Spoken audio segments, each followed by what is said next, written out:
प्रतीक कुमार जी झारखंड से। राधे राधे महाराज जी। महाराज जी, ना चाहते हुए भी मेरा मन पराई माता बहनों पर दूषित दृष्टि डालता ऐसा है। हो ही नहीं सकता बच्चा। हम ना चाहें और फिर मेरा मन ऐसा कर दे तो ऐसा अपनी बहन पे जाता है क्यों? वो भी तो स्त्री है।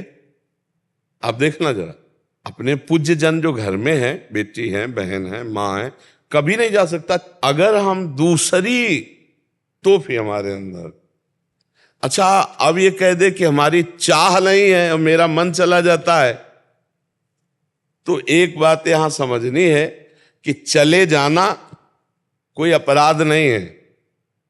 आज तक इसका दंड कहीं विधान लिखा हो शास्त्र में या कानून में तो हमें बताना कि तुम्हारा मन चला गया तो तुम्हें फांसी की सजा होगी, ऐसा कहीं भी दंड विधान नहीं।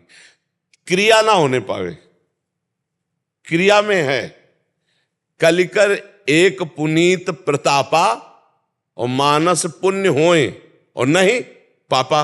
अगर हमारा मन किसी माता बहन में चला जाता है, गंदी भावना करता है, तो हम उसे वापस लाते हैं और डांट लगाते हैं। जैसे अपनी बहन तैसे दूसरे की बहन। आत्मना प्रतिकूलानी परेशान न समाचरित। हमारी बहन को कोई गंदी दृष्टि से देखे तो कैसा लगेगा? तो हमको अपनी आंखें संभाल के रखनी, दूसरी बहन बेटियों की तरफ गंदी दृष्टि नहीं देखनी। आत्मना प्रतिकूलानी परेशान न समाचरित।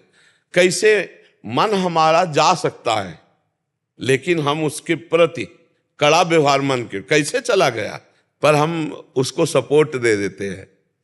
हम कहते जरूर ऊपर से कि हम चाहते नहीं, पर हम चाहते हैं कि जो मन संकल्प विकल्प कर रहा है भोगने को मिल जाए तो बहुत बढ़िया है। अंदर से सुख बुद्धि होने के कारण बाहर से ना चाहने की वृत्ति होने पर भी हमारे द्वारा पाप कर्म बन जाते हैं, क्योंकि अंदर से हम चाह किए हुए हैं, अंदर से सुख बुद्धि है। जिस दिन अंदर से सुख बुद्धि खत्म हो गई तो जैसे अपनी बहन को देखने पर विकार नहीं आता, ऐसे दूसरे की बहन को देखने पर विकार नहीं आएगा।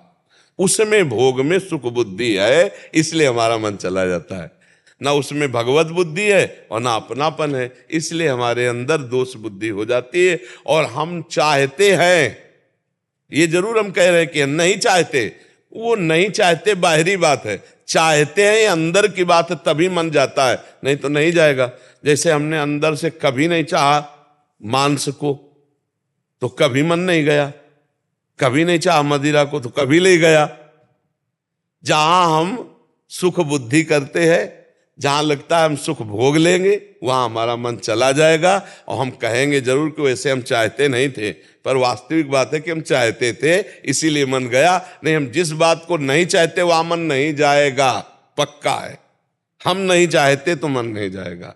तो मन को जहां गलत जगह जाए तो डांटना चाहिए, धिक्कारना चाहिए, वापस लाना चाहिए। ऐसी गलती कभी न करे, नहीं तो उससे लोक परलोक सब नष्ट हो जाता है, बुद्धि भ्रष्ट हो जाती है। बहुत सावधानी से मनुष्य जीवन काटा जाए, आगे चलकर ब्याह हो जाए, अपने घर गृहस्थी में जैसे जिया जाता है जियो, पाप कर्म मत करो। भगवान ने तो व्यवस्था बनाई ना, मान लो 20-22 की अवस्था हुई, इतने समय तक ब्रह्मचर्य रहो, फिर ब्याह करके अपना लड़का बच्चा घर गृहस्थी परिवार और नाम जब, तो वो भी पूजा हो गया, भगवान की सृष्टि की पूजा हो गई। अब विचार करो इधर उधर माता बहनों की तरफ तो फिर जेल जाओगे, और अगर खुला नहीं तो भागवतिक दंड मिलेगा, फिर परेशान हो जाओगे।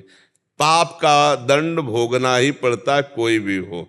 इसलिए हमको चाहिए नाम जप करते हुए जहां मन गलत जाए वहां उसे डांट लगाओ और गलत को गलत समझो, गलत को कभी भी सही स्वीकृति मत दो, तो पाप कर्म नहीं बनेगा। मन तो चला जाएगा पर पाप कर्म नहीं बनेगा। कर्म बन गया तो भोगना पड़ेगा। कलयुग में पाप का मन का चिंतन हो जाने से दंड नहीं मिलता, नहीं होता, और अगर पाप कर्म बन गया तो फिर भोगना पड़ता है। जी।